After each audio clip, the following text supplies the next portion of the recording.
நீங்க யார ரொம்ப நேசிக்கிறீங்களோ அவங்களே உங்களை அவமானப்படுத்துற மாதிரி சூழ்நிலை வரும். மனம் உடைஞ்சிரும். நம்ம இவ்வளவு நேசிச்சமே, இவ்வளவு அன்பு காட்டினமே, இந்த மாதிரி துரோகம் பண்ணி நம்மளை கேவலப்படுத்திட்டாங்களே.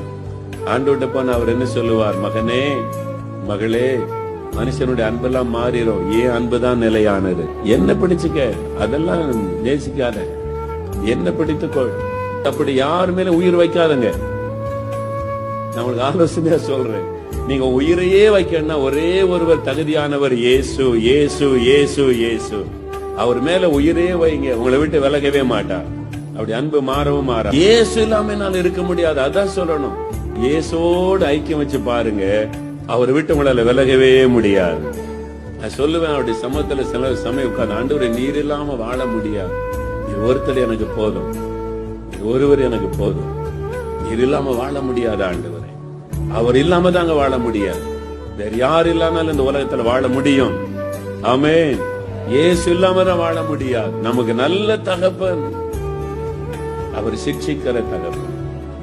அவர் சிக்ஷையில ஒரு ஆசீர்வாதம் இருக்கிறது, அவர் தண்டிக்கும் பொழுது அதில் ஆசீர்வாதம் இருக்கிறது. சோர்ந்து போகாதிருங்க. ஆண்டவர் சிக்ஷிக்கும் போது சோர்ந்து போகாதிருங்க.